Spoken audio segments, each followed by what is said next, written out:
Bonjour tout le monde, bienvenue sur ce direct et bienvenue dans cette nouvelle série qui commence aujourd'hui. Donc je suis très content de vous retrouver et de partager avec vous ce nouveau sujet qui va nous mener sur au moins plusieurs semaines, c'est certain. Donc bienvenue à tous et très content de vous retrouver sur ce direct. Donc sachez que toutes les séries qui sont passées, comme celle qu'on vient de finir, elles sont ensuite déposées sur la chaîne YouTube. Vous cherchez page Pierre-Emmanuel Jean sur YouTube, page Pierre-Emmanuel Jean. Vous pouvez vous abonner. Et ensuite, vous allez dans les playlists. C'est ça qu'il y a de mieux à faire. Sinon, vous allez voir toutes les vidéos en vrac. Mais si vous allez dans playlist, vous verrez toutes les vidéos sont classées par thème. Et là, vous pourrez retrouver des séries entières et pouvoir vous édifier, vous équiper avec les séries. Donc voilà. Donc bienvenue tout le monde. Bonjour à tous ceux qui arrivent, les premiers, les premières. Bonjour Geneviève, Christiane, Christophe, super content de vous retrouver. Donc on part sur une nouvelle série aujourd'hui. Et donc maintenant vous savez c'est le vendredi. Et on continue vendredi 18h30, heure de Paris. Donc, nouvelle série qui commence aujourd'hui. Oh, Pasteur Simone qui est déjà là. Wow. Hey, super. Content de te voir déjà. Dis donc, super, super. J'espère que ça va. Et si tu es là, c'est que ça va plutôt bien. Donc, gloire à Dieu. Ouais, super, super. Donc, bienvenue tout le monde. Et on démarre sur une nouvelle série ce soir. Une nouvelle série qui va être vraiment intéressante aussi. Et le thème de cette série, c'est pourquoi je ne prêche pas la catastrophe imminente de la fin des temps. Excusez-moi. Pourquoi je ne prêche pas la catastrophe imminente de la fin des temps. Comme ça se prêche beaucoup et ça marche. Peut-être je devrais faire ça, j'aurais sûrement plus de vues et faire un peu de buzz sur Internet.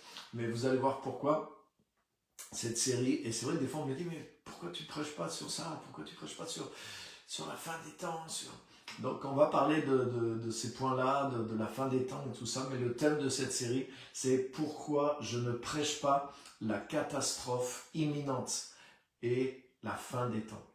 Et vous voyez sûrement sur Internet, il y a toutes sortes de messages dans ce sens, de prophéties.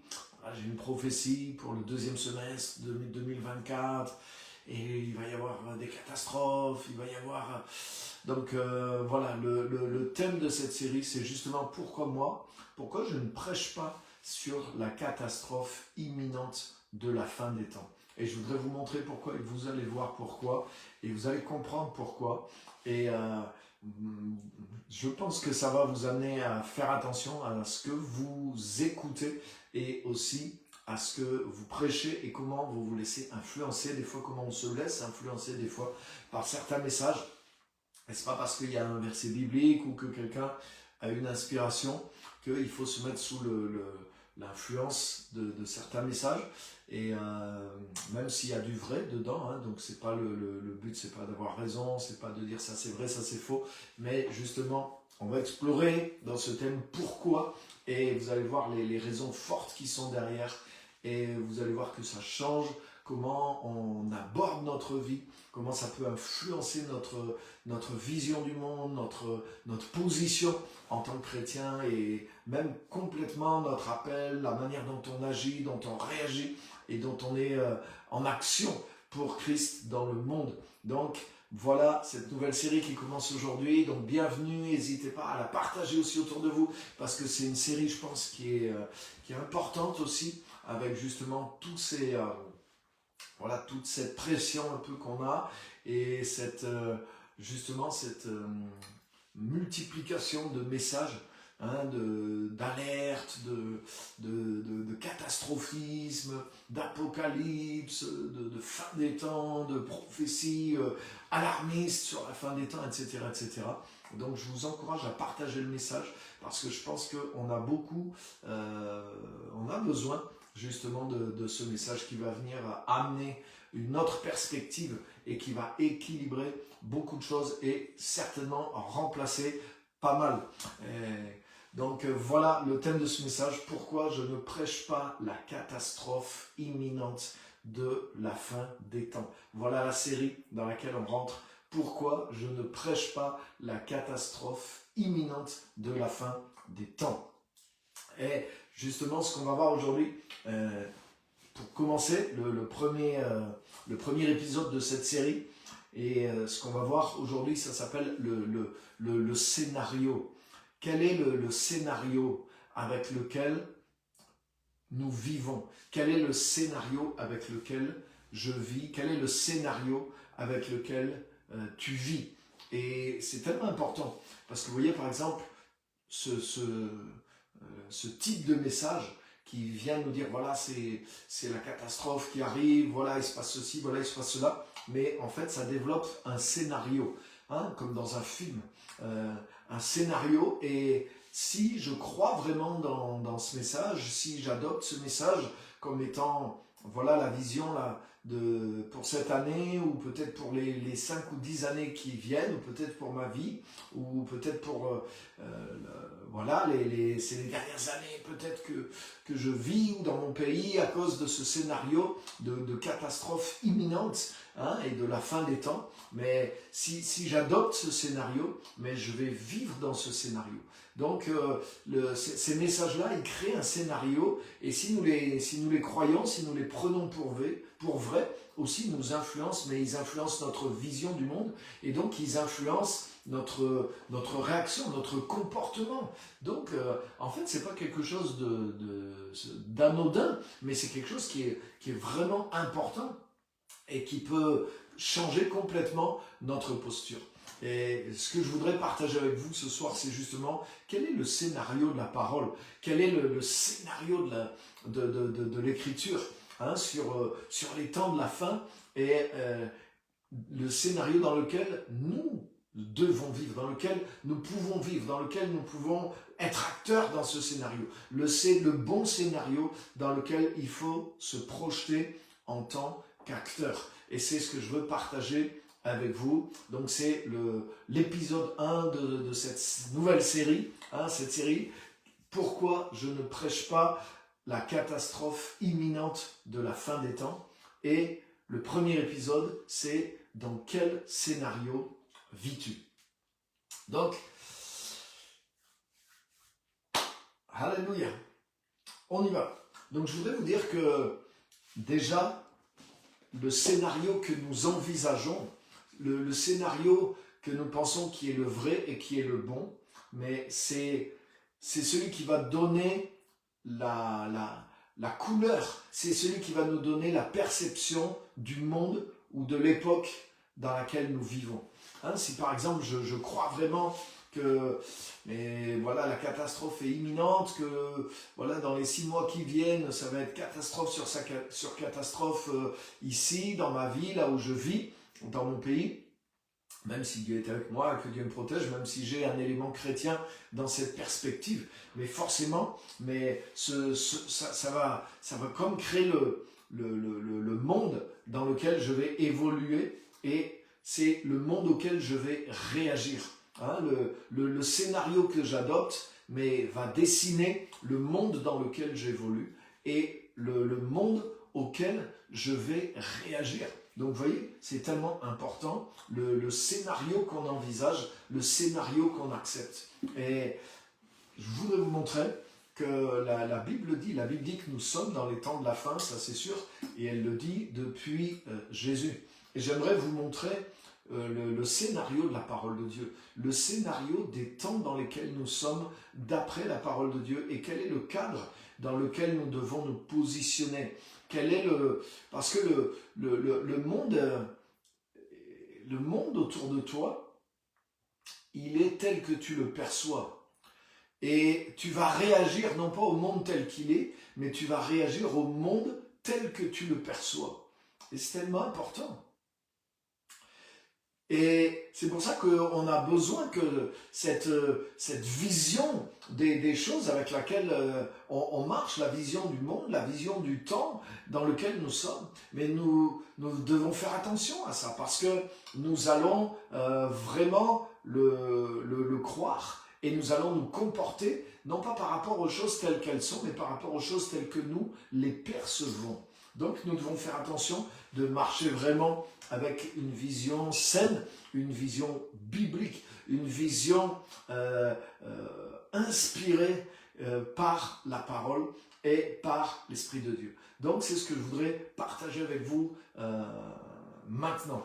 Donc je voudrais vous montrer justement que dans les temps dans lesquels nous sommes, mais nous sommes dans les temps dont Jésus a parlé et que Jésus a inauguré, qui sont les temps de la fin aussi, mais qui sont comme une nouvelle époque et une dernière époque que Jésus est venu inaugurer. Et regardez avec moi dans Matthieu, je voudrais vous montrer quelque chose dans Matthieu chapitre 11. Matthieu chapitre 11 et au verset 11. Donc Jésus dit ceci, il dit « Amen, je vous le dis, parmi ceux qui sont nés de femmes, il ne s'en est pas levé de plus grand que Jean le baptiseur. » C'est pas mal cette traduction, parce que c'est vrai, Jean-Baptiste, on en a fait comme un prénom, comme Baptiste, c'est devenu même un prénom, mais en fait c'était Jean celui qui baptise. Donc là c'est pas mal, c'est bien rendu. Depuis les jours de Jean le baptiseur jusqu'à présent, le royaume des cieux est soumis à la violence, et ce sont les violents qui s'en emparent. Car tous les prophètes et la loi ont parlé en prophètes jusqu'à Jean. Donc regardez bien ce que dit Jésus. Depuis les jours de Jean le baptiseur jusqu'à présent, le royaume des cieux est soumis à la violence, et ce sont les violents qui s'en emparent, car tous les prophètes et la loi ont parlé en prophètes jusqu'à Jean. C'est-à-dire que Jésus est en train de dire que l'histoire, elle a été coupée en deux à partir de la venue de Jean-Baptiste, donc à partir du baptême de Jésus. Et c'est ce qui... Donc je ne veux pas rentrer dans tous les détails, mais il dit qu'avant cette période-là, c'était l'époque de la loi et des prophètes, qu'on appelle aussi l'Ancien Testament. La loi et les prophètes, c'est les livres de l'Ancien Testament, avec les livres de sagesse. Donc c'est toute la période depuis le début des temps jusqu'à Jean-Baptiste. Jésus dit ça, c'est la première partie. Et il dit que la deuxième partie, elle commence depuis les jours de Jean-Baptiste et elle se poursuit jusqu'à maintenant. Et elle dit que ça, c'est les temps du royaume des cieux. Le temps du royaume de Dieu qui redevient effectif sur la terre. Et là, il y a beaucoup de choses à dire que beaucoup de chrétiens n'ont pas vu, que beaucoup de gens même qui prêchent n'ont pas vu et n'ont pas enseigné. C'est pas juste le temps du salut, c'est pas juste le temps de l'évangile, mais c'est le temps ou les temps du royaume de Dieu. C'est-à-dire c'est le retour du gouvernement de Dieu au travers de l'homme qui a commencé sur la terre depuis la venue de Jésus-Christ. Et donc c'est pas le but de ma série, donc je veux pas le développer, mais je veux vous montrer ça, que pour Jésus, mais il y a une rupture dans le temps, la rupture dans le temps entre les premiers temps et ce qu'on peut appeler les temps de la fin, mais elle est à son époque. Bien sûr, c'est quand lui il vient et c'est quand lui il est baptisé que l'Esprit de Dieu vient sur lui, c'est là que les temps du royaume de Dieu commencent. Et Jésus sort de son baptême avec la puissance du Saint-Esprit et il commence à prêcher. Vous lirez ça dans Marc, chapitre 1, versets 14 et 15. Et Jésus commence à prêcher en disant « Ça y est, le temps est accompli et maintenant le royaume des cieux est arrivé. » Donc le royaume des cieux est revenu. Il est en marche, en route, au travers de la personne de Christ. Le temps du royaume des cieux est arrivé et c'est les violents qui s'en emparent. Donc, métanoïez-vous, changez votre manière de penser, croyez à cette bonne nouvelle pour pouvoir entrer dans ce royaume. Et les temps du royaume ont commencé depuis les jours de Jean-Baptiste, pas depuis la naissance de Jésus, Hein. Le véritable changement, c'est pas l'an 0. Le véritable changement, on pourrait dire, c'est l'an 30. C'est au moment où Jésus est baptisé. C'est ce que Jésus dit, en tout cas spirituellement. C'est là qu'il y a une rupture. C'est là qu'il y a avant et après. Donc les temps de la fin dans lesquels nous vivons sont les temps du royaume de Dieu. Et ça, les amis, c'est la bonne configuration. Ça, les amis, c'est la bonne vision du monde qu'il nous faut envisager. C'est le bon scénario dans lequel vous pouvez vous projeter sans aucune crainte, sans aucune panique, et qui ne va pas vous amener à prendre une mauvaise posture ou une mauvaise réaction. Parce que rappelez-vous, le monde, il n'est pas tel que... vous ne réagissez pas au monde forcément tel qu'il est, mais tel que vous le percevez. Et donc vous devez avoir la bonne perception pour pouvoir avoir la bonne réaction. Vous comprenez? Et c'est pour ça que si vous vous laissez embarquer, si je me laisse embarquer par, comme dit Paul, hein, ne vous laissez pas intimider, ne vous laissez pas embarquer par toute prophétie, toute inspiration, comme si le retour de Jésus était déjà là, comme si il y avait telle ou telle chose, là, cette année, c'est vrai, ça va être la catastrophe, là, cette année, il va se passer ceci, va se passer... Non.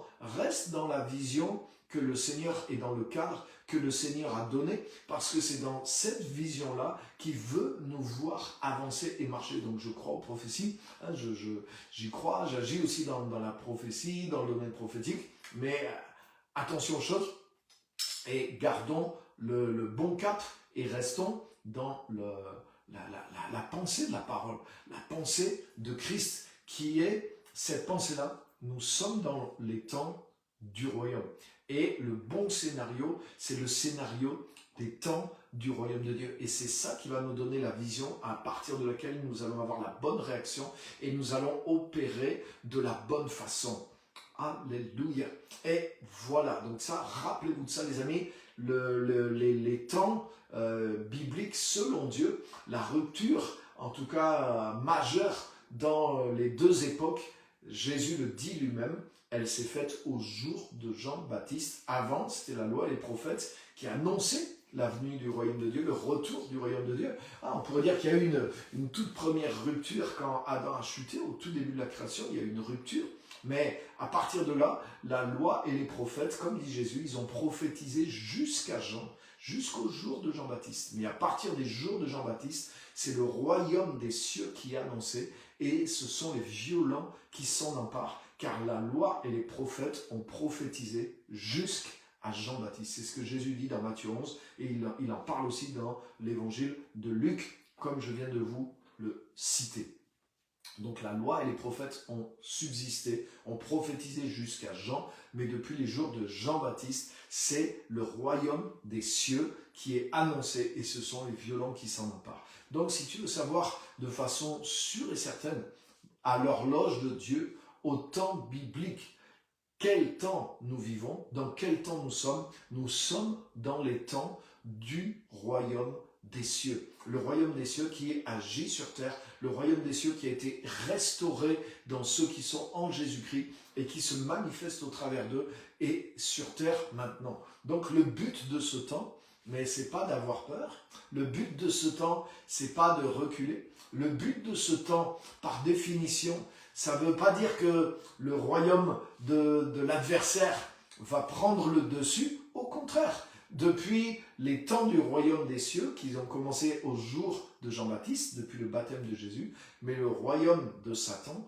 n'a fait que reculer pendant les jours de Jésus-Christ, et c'est ce que annonce aussi vraiment toute la parole et la prophétie du royaume, et je vais y revenir dans cette série, et vous allez voir ce que vous allez voir. Donc c'est pour ça les amis, c'est à partir de ce cadre-là que nous devons examiner les choses, parce que là, on est sur du solide, on n'est pas sur la dernière idée de quelqu'un, mais on est sur vraiment les temps bibliques, on est vraiment sur le découpage même de notre temps par Dieu lui-même, qui a été préparé au temps voulu par Dieu. Il est dit que Christ est venu dans le monde, né sous la loi, mais pour racheter ceux qui étaient sous la loi, au temps choisi et décidé par Dieu. Donc le royaume et le retour du royaume de Dieu s'est fait au temps voulu par Dieu. Et Jésus nous dit que nous qui vivons après les jours de Jean-Baptiste, et c'est notre cas, mais nous sommes dans la période du royaume des cieux qui agit maintenant sur terre et dont la restauration a commencé sur la terre. Donc c'est là où on est. Et ça, les amis, c'est biblique, c'est fondé, il n'y a aucune parole, aucune inspiration qui peut renverser ça. Là, on est sur quelque chose de solide. Donc après, là-dedans, dans cette période qui est grande, dans ce roc, et bien sûr, il y a des différentes périodes, il y a peut-être différentes choses, mais en tout cas, la base, c'est ça, les amis. Et il ne faut pas s'éloigner de cette base. Et c'est à partir de cette base qu'on aura la bonne perception des temps, du monde dans lequel on est, et c'est ce qui va nous donner la bonne réaction et la bonne manière d'agir dans ce scénario-là. Ok? Donc super. Donc, rappelle-toi de ça, nous sommes dans le temps du royaume de Dieu, et le temps du royaume de Dieu, c'est un temps dans lequel le royaume avance sur la terre. Donc c'est pas le moment d'être dans la peur, c'est pas le moment d'être dans la débâcle, c'est pas le moment parce que l'inconvénient de beaucoup de ces messages alarmistes, soi-disant prophétiques, voilà, on est dans tel temps, Dieu m'a montré que là tout de suite c'est ça, il va y avoir telle catastrophe, le diable va se déchaîner, cette année il va y avoir ceci, il va y avoir cela. Mais quel est le but de ça? Quel est le fruit de ce message? Ce genre de message produit la peur sur les chrétiens, ce genre de message produit le repli sur les chrétiens et les démobilise justement du cadre, du vrai temps, du vrai cadre dans lequel nous sommes, qui est celui du royaume. Et peu importe l'action momentanée qu'il peut y avoir du diable ou la petite période de 3 mois, 6 mois ou de 2 ans dans laquelle nous pouvons être, quelles que soient les choses qui se passent là, les amis. Je vais vous dire quelque chose, nous sommes dans les temps du royaume. Et puisque nous sommes dans les temps du royaume, nous ne devons pas changer notre posture par rapport à ce que le royaume nous permet de faire et nous demande de faire. Sinon, nous sommes en train carrément de jouer le jeu de l'ennemi. Et c'est ce qui se passe. C'est que en envoyant ce type des fois de messages et de conclusions, mais nous jouons carrément le jeu de l'ennemi et nous faisons reculer les enfants de Dieu alors qu'ils sont dans le temps du royaume, dans la force, dans la domination et dans la puissance du royaume. Et il n'y a rien qui peut enlever ça parce que ces temps-là ont été décidés par le Seigneur et ils sont mis en place par le Seigneur. Les gens, nos prédécesseurs les ont attendus. Tout le temps de la loi des prophètes, les gens attendaient la venue du royaume et justement, ils étaient limités dans ce qu'ils pouvaient faire par l'opposition, par toutes sortes de choses. Mais nous sommes justement dans ces temps de la fin, qui sont les temps du Messie, qui sont les temps du royaume, les temps où nous avons les clés, le temps où nous avons les cartes en main. Donc c'est certainement pas le temps de se replier, d'avoir peur et de croire dans la domination de l'adversaire, puisque c'est tout le contraire. Nous sommes dans les temps du royaume, ça veut dire que la domination est revenue entre nos mains. Donc ça ne va pas changer. Ce qui va se passer, même jusqu'au dernier moment où Jésus va revenir, ne va pas changer ça, puisque c'est la volonté de Dieu, c'est les prophéties qui se sont accomplies, et Christ est venu amener sur terre le temps du royaume dans lequel nous sommes. Donc ce scénario-là doit être implanté en nous, doit rester majoritaire en nous. Il n'est pas en ballottage, comme c'est un peu la mode en ce moment. C'est pas quelque chose qui ballotte, qui va être renversé par quelque inspiration ou quoi que ce soit qui puisse se passer, mais c'est la phase, c'est la période de l'histoire décidée par Dieu dans laquelle nous sommes. Et ça, c'est bien clair dans le passage que nous venons de lire. Donc, je vais vous donner ce soir un deuxième passage. Donc, mettez bien ça en vous, ancrez-vous en ça, et laissez pas autre chose venir vous déloger de ça. Étudiez ces textes par vous-même. Et on va voir plein dans cette série, plusieurs textes sur la fin, des temps et toutes sortes de choses. Et j'aimerais mettre en vous des paramètres, des versets bibliques qui vont construire vraiment la vision du monde tel que le Saint-Esprit veut que vous puissiez avoir la bonne perception pour être dans la bonne action. Donc, le deuxième texte que j'aimerais vous montrer, puisque nous sommes dans les temps du royaume, c'est dans Matthieu chapitre 13 et à partir du verset 24. Donc venez avec moi dans Matthieu chapitre 13, donc juste un peu plus loin, à partir du verset 24 à 30, je vous le lis, Matthieu 13, 24 à 30. Les paraboles de Jésus. Et là, Jésus dit, il leur proposa cette autre parabole, il en va du règne des cieux, comme d'un homme qui avait semé de la bonne semence dans son champ. Pendant que les gens dormaient, son ennemi vint, sema de la mauvaise herbe au milieu du blé et s'en alla. Lorsque l'herbe eut poussé et produit du fruit, la mauvaise herbe parut aussi. Les esclaves du maître de maison vinrent lui dire, « Seigneur, n'as-tu pas semé de la bonne semence dans ton champ? D'où vient donc qu'il y ait de la mauvaise herbe ?» Il leur répondit, « C'est un ennemi qui a fait cela. » Les esclaves lui dirent, « Veux-tu que nous allions l'arracher ?» « Non, dit-il, de peur qu'en arrachant la mauvaise herbe, vous ne déraciniez le blé en même temps. Laissez croître ensemble l'un et l'autre jusqu'à la moisson. Au temps de la moisson, je dirai au moissonneur, arrachez d'abord la mauvaise herbe et liez-la en gerbe pour la brûler, puis recueillez le blé dans ma grange. » Maintenant, on va au verset 36 et Jésus va donner l'explication de cette parabole. Verset 36, « Alors il laissa les foules et entra dans la maison.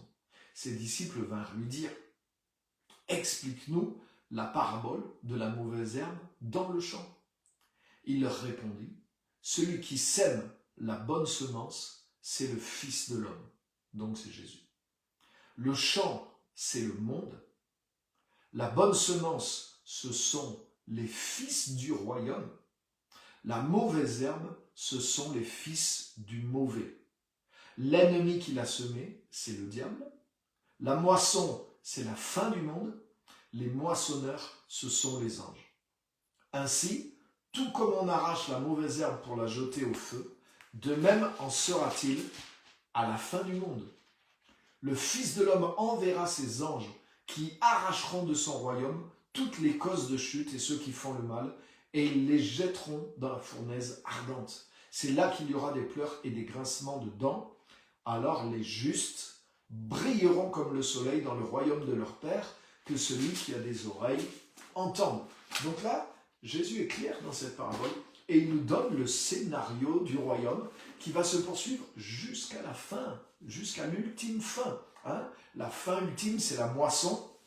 Et là, c'est quand les anges viennent carrément moissonner ce qui se passe sur la terre. Mais qu'est-ce que Jésus nous montre? Il nous montre que jusqu'à la fin des temps, donc juste à cette fin ultime, le scénario qui va se passer, c'est le scénario qui est dépeint ici. C'est-à-dire qu'il y a les fils du royaume et les fils du malin qui sont à l'œuvre dans le monde et qui poussent dans le monde. Et en fait, il se passe que Dieu a utilisé sa stratégie et que le diable l'a copié. Donc c'est quoi la stratégie de Dieu? La stratégie de Dieu, c'est de semer dans un champ qui est le monde.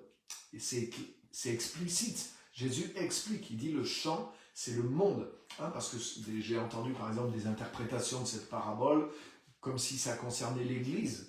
Et qu'à la fin des temps, Jésus va trier dans son Église, le Seigneur va trier dans son Église, enlever les faux chrétiens des bons chrétiens. L'obsession des chrétiens pour leur petite vie d'Église. Mais là, il n'est pas question de ça. Il est question du monde. Et c'est écrit, le champ, c'est pas l'Église. Le champ, c'est le monde.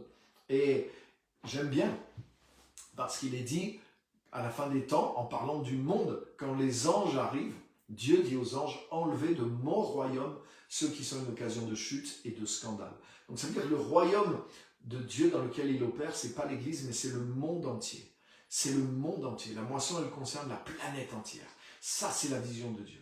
Et comment Dieu, dans les temps du royaume, il opère jusqu'au temps de la fin, mais Dieu est en train de semer dans le monde, puisque le champ, c'est le monde, il sème le blé. Et quand il explique la parabole, il dit, les plants de blé, ce sont les fils du royaume.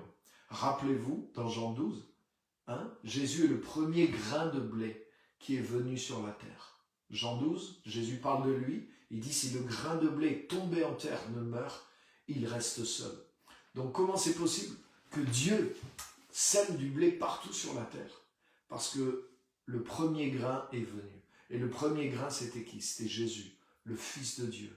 ayant la nature parfaite du Père, n'ayant plus le péché, n'ayant plus, autrement dit, une nouvelle espèce. L'espèce parfaite, le prototype parfait que Dieu avait conservé en lui pour pouvoir le replanter et coloniser toute la terre avec, envahir la terre, ensemencer la terre entière à partir de cette première semence. Et c'est ce que Jésus a fait, le grain de blé est tombé en terre, mais il est mort afin de porter beaucoup de fruits. Et c'est ce que Jésus a fait. Il est venu sur la terre et il a été semé afin de multiplier le blé sur la terre. C'est-à-dire que la nature du Fils de Dieu s'est multipliée sur la terre parmi ses disciples et parmi nous. Et c'est pour ça, les amis, l'évangile n'amène pas les gens à adopter la religion chrétienne, mais l'évangile amène les gens à naître de nouveau et à recevoir la nature parfaite de Christ, c'est-à-dire la nature parfaite de fils et de filles de Dieu. Les fils du royaume sont du blé dans cette parabole, c'est-à-dire ils sont identiques à Jésus. Et c'est ce que fait la nouvelle naissance, c'est ce que fait l'œuvre de Jésus-Christ.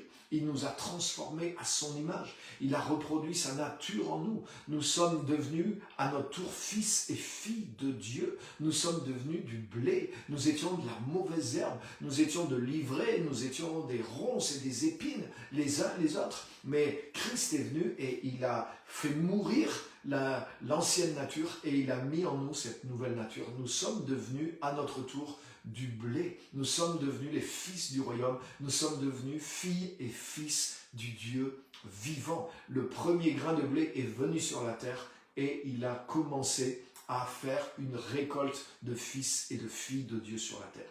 Et la stratégie de Dieu, donc ça c'est les temps du royaume qui ont commencé sur la terre depuis que Jésus est venu, depuis que le premier grain de blé est venu se reproduire et se manifester sur la terre. Donc les temps du royaume ont commencé. Et qu'est-ce que Dieu fait? Dieu prend à son tour ses fils et ses filles, les grains de blé, et il les plante à des endroits stratégiques dans son champ qui est le monde, rappelez-vous. Donc c'est pas juste Dieu nous positionne stratégiquement dans l'église. Ah oui, toi tu vas faire le ménage, toi tu vas t'occuper des enfants, toi tu vas chanter, toi tu vas prier, toi tu vas intercéder, toi tu vas... Et des fois les chrétiens se limitent à des vocations et du coup on fait un peu d'espace pour que tout le monde puisse faire quelque chose dans l'église. Mais c'est le but de l'église, c'est pas de faire quelque chose dans l'église, même si ça compte, mais ça c'est une toute petite part de notre service. Le but de l'église, c'est que ceux qui sont l'église puissent aller agir maintenant dans le monde. Le but du royaume de Dieu, c'est d'amener l'évangile et d'amener l'influence, la puissance, les valeurs, le règne de Dieu, la domination du royaume de Dieu dans le monde. Donc l'église, c'est l'endroit où on cultive les premiers grains de blé. C'est comme quand tu fais des petits pousses dans des pots, et une fois que tu as ces petits pousses, tu vas aller les repiquer dans le champ. Mais l'église, c'est exactement ça. Le but de l'église, c'est pas que tout le monde trouve sa petite place dans l'église. Non, le but de l'église, c'est que chacun grandisse et puisse être repiqué dans le champ qui est le monde. C'est-à-dire que chacun exerce sa vocation à temps plein, son métier, son appel, sa mission réelle pour Dieu, pour le royaume, pour étendre le royaume de Dieu dans le monde,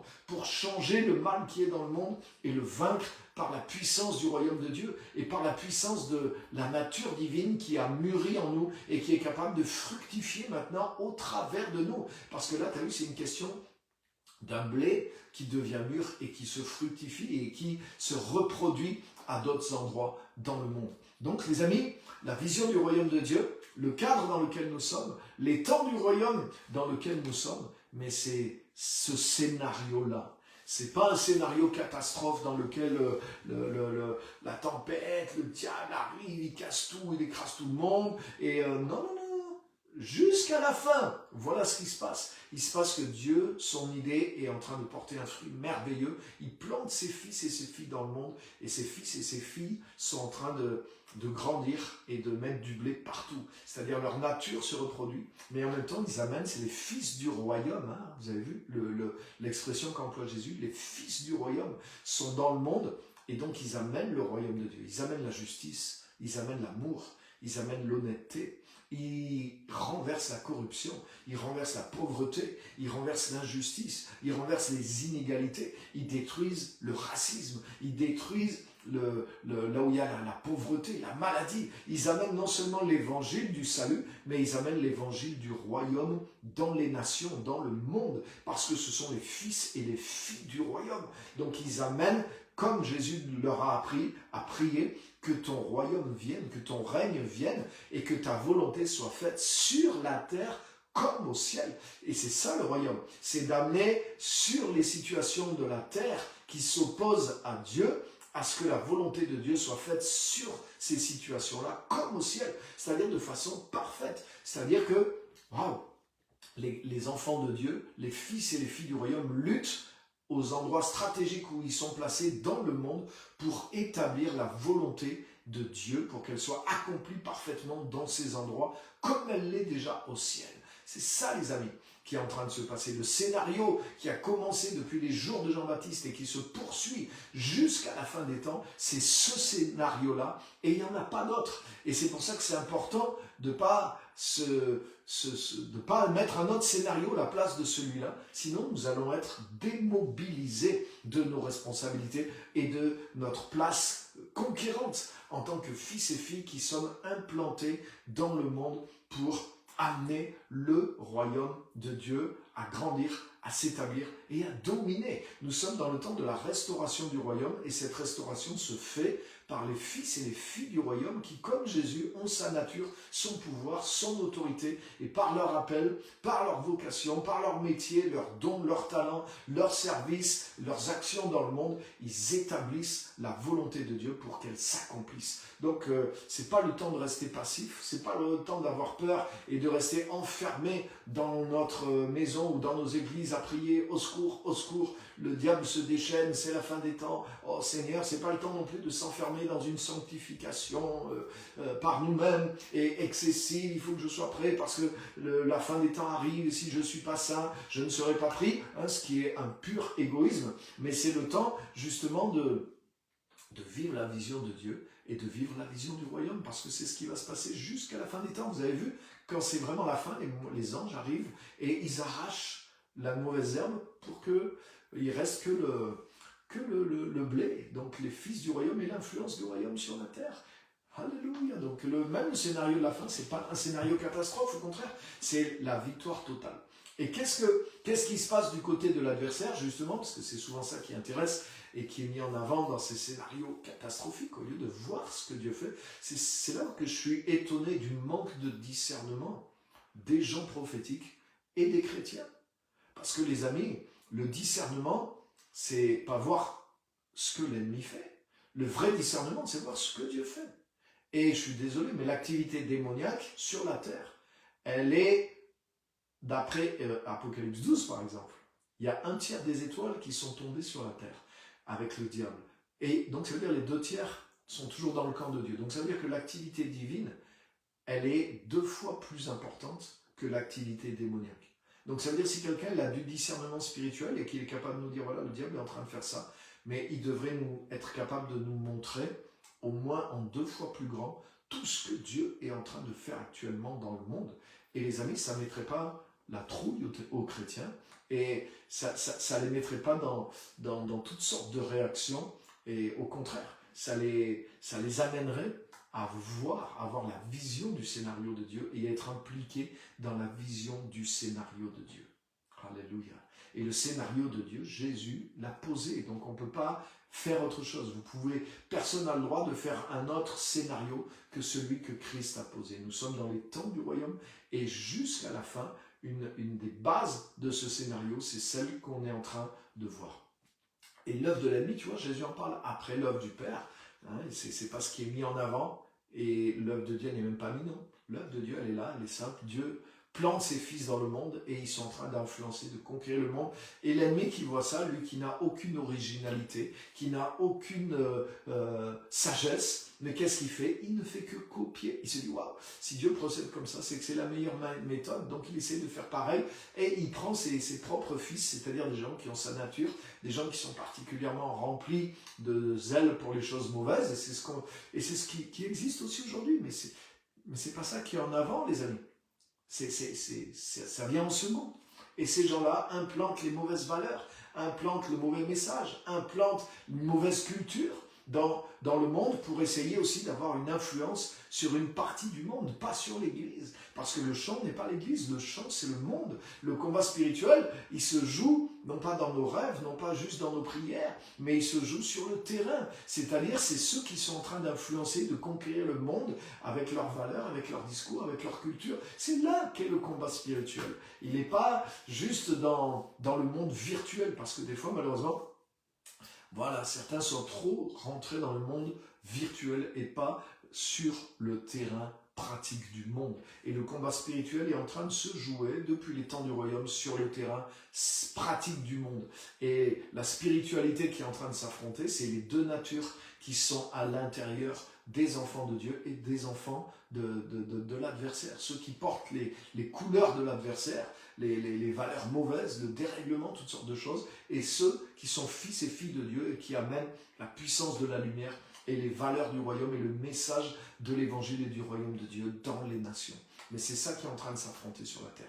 Et ça se fait pas par seulement la prière, mais ça se fait par le travail, ça se fait par les œuvres, ça se fait par l'action, ça se fait par les choses que nous devons faire sur le terrain. C'est pour ça que nous devons être actifs dans le monde pour que cette vision s'accomplisse. C'est pas juste en priant, c'est pas juste en étant dans nos églises, mais c'est en étant actifs sur le champ qui est le monde et en agissant là pour implanter le royaume, ses valeurs et amener la parole aussi du salut, de l'évangile, de la transformation, des signes, des prodiges et des miracles, etc. etc.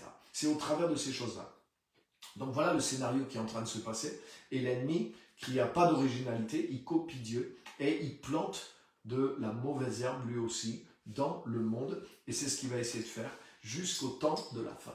Mais bien sûr, le plus il y a de fils et de filles de Dieu qui s'implantent partout et qui prennent la place, le plus difficile ça sera pour l'adversaire de s'implanter parce qu'il sera étouffé par là où le blé s'est déjà implanté et pousse. Donc vous voyez, le combat spirituel, il est là, il est sur le terrain et le but c'est de remplir le terrain et de pousser sur le terrain, de prendre la place sur le terrain du monde et de gagner le terrain pour Christ, pas pour nous-mêmes, pas pour des intérêts personnels, pas pour gagner de l'argent, pas pour être en vue, pas pour être populaire, mais pour amener l'influence du règne et des valeurs de Dieu dans le monde et dans nos sociétés. Voilà, donc c'est ce que je voulais partager avec vous et c'est important de comprendre ça, les amis, et c'est important de fonctionner justement avec le bon scénario qui est le scénario de Dieu. Et voilà cette série, comme je disais, ça s'appelle « Pourquoi je ne prêche pas la catastrophe imminente et de la fin des temps ?» Pourquoi je ne prêche pas ce scénario? Parce que ce n'est pas le scénario de Dieu. Et si vous vivez avec ce scénario, mais vous ne serez pas mobilisé dans la bonne action. Le bon scénario vous amène à la bonne action. La bonne vision vous amène dans le bon travail. Et la bonne vision, c'est faire ça. Et regardez ce qui se passe. Si justement, nous croyons dans un scénario de catastrophe, de peur, que les catastrophes vont pleuvoir avec imminence sur nous et qu'il faut se retirer, qu'il faut se cacher dans des trous et se mettre à jeûner, à prier, à lier, à tirer, à faire une guerre imaginaire dans la prière. Je caricature un petit peu. Mais si c'est ça la vision et que nous réagissons de cette façon-là, qu'est-ce qui va se passer? Mais nous quittons le terrain, justement, et nous laissons la place à l'ivraie pour qu'elle occupe tout le terrain. Donc nous sommes en train de faire exactement le contraire de ce qu'il faut faire. Et je vous montrerai dans les prochains épisodes que même dans les temps de crise les plus difficiles, mais les chrétiens qui ont compris la bonne vision et qui ont accompli la bonne vision, mais ils ont retourné les choses en leur faveur, quelle que soit l'oppression et les choses que l'ennemi essayait de faire contre eux. Donc c'est certainement pas en quittant le terrain, si le blé quitte le terrain, mais il laisse tout le champ à l'ennemi. Donc c'est la dernière stratégie à faire. C'est le contraire de la stratégie de Dieu. Donc comment c'est possible de prêcher des choses qui engendrent une stratégie qui favorise l'adversaire? Mais c'est pas possible, les amis. Donc faites attention, regardez aux fruits que portent les messages que vous écoutez. Et à ce que vous prêchez aussi si vous partagez certains messages. Donc les amis, gardez ce scénario-là, parce que c'est ce scénario-là qui nous rend actifs, qui nous permet d'être, de porter du fruit dans le champ de Dieu qui est le monde. Hein, le champ de Dieu, c'est le monde. Le blé, c'est les fils du royaume. Donc, ils sont établis à différents endroits stratégiques dans le monde. Et c'est ça, la vision que tu dois poursuivre, que je dois poursuivre. Dieu nous fait grandir. Dieu fait mûrir notre nature de fils et de filles de Dieu. Tout ça, ça se passe dans l'Église. L'Église nous entraîne, l'Église nous enseigne, l'Église nous fortifie. Les 5 ministères nous équipent pour pouvoir nous envoyer avec l'ADN puissant, justement avec la nature du blé, pour que ce blé soit adulte et qu'il se multiplie. Et une fois que nous sommes mûrs, mais à notre tour, nous faisons comme Jésus, nous ne gardons pas ce blé pour nous, ou pour se faire du bien entre chrétiens, mais nous allons planter ce grain de blé. Et ce grain de blé doit mourir à lui-même, il ne doit pas vivre sa propre vie, mais il doit vivre pour la vie du royaume. Il se plante à un terrain dans le monde, il exerce sa vocation, il exerce son influence, et paf, il ressurgit dans cet endroit dans lequel il grandit, dans lequel il s'enracine, il prend de l'influence et il gagne le terrain. Et le blé remplit maintenant une partie du terrain dans lequel il n'y avait rien, où il y avait d'autres herbes. Donc c'est tellement important de comprendre ça. Nous sommes appelés au travers de différents appels, dont vocation, vision, action que nous devons faire. À conquérir des terrains dans le monde, des choses dans le monde, pour amener la volonté de Dieu à s'y exercer d'une façon parfaite. C'est ça notre appel. Et c'est pas d'avoir peur et de nous replier. Donc c'est tellement important d'avoir le bon scénario, parce que c'est ce qui fait que nous avons la bonne vision. Et si nous n'avons pas de vision, si nous n'avons pas cette vision-là, mais nous aurons une mauvaise vision. Et c'est ce qui se passe. C'est que des fois des chrétiens n'ont pas la vision. Les enfants de Dieu, s'ils n'ont pas cette vision-là, que nous sommes dans les temps du royaume, et que le scénario du royaume, c'est celui-là, les fils du royaume que Dieu plante dans le monde, si nous n'avons pas cette vision-là, et ben par défaut, nous allons prendre les choses qu'on entend, les choses alarmistes, là, ces visions de catastrophiques, de l'imminence de la fin des temps, et qui ne nous mettent pas du tout à faire ce que nous ferons, ce que nous faisons quand nous avons la bonne vision qui est la vision du royaume.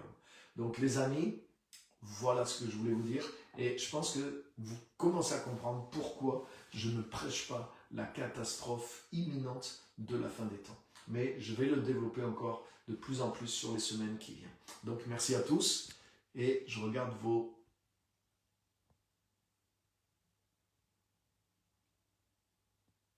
commentaires.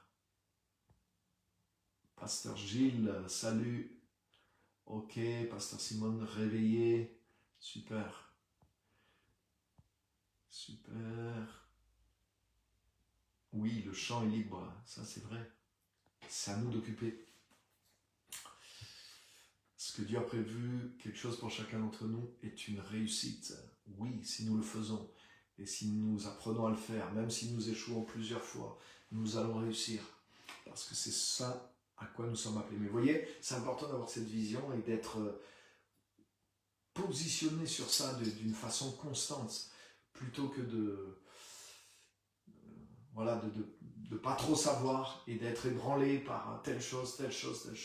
Non, ça c'est quelque chose de structurel, c'est quelque chose que Christ a posé, vous voyez, c'est pas du bricolage là, l'histoire est coupée en deux, la loi et les prophètes ont subsisté jusqu'à Jean, et à partir de Jean-Baptiste, c'est les temps du royaume, donc c'est pas quelque chose qui bouge tous les 5 ans, vous voyez, là on est sur quelque chose de solide, en se positionnant, en construisant notre vie, en agissant réellement dans le long terme, sur la base de ces vérités-là, mais nous sommes sur le roc de ce que Jésus a dit, sur la description que Jésus nous donne, des temps dans lesquels on est, de la vision biblique de la fin des temps. Nous sommes dans les temps du royaume jusqu'à la fin, comme le montre cette parabole. Donc, nous devons travailler de cette façon-là, nous devons agir de cette façon-là, nous devons coopérer avec Dieu sur sa stratégie des fils et des filles du royaume. Donc vous ne laissez pas détourner de ça, rentrez pleinement là-dedans et vous ne laissez pas ébranler ou mettre hors jeu à cause de toutes sortes d'autres choses alarmantes ou quoi. Voilà, donc merci à tous, que le Seigneur vous bénisse, très content d'avoir été avec vous. Mon temps est écoulé et je vous dis à la semaine prochaine pour le deuxième épisode de cette nouvelle série. Merci d'avoir été là, merci de le partager sur votre Facebook et de le faire connaître autour de vous si on en a besoin, parce qu'on entend trop du contraire. Que Dieu vous bénisse, merci.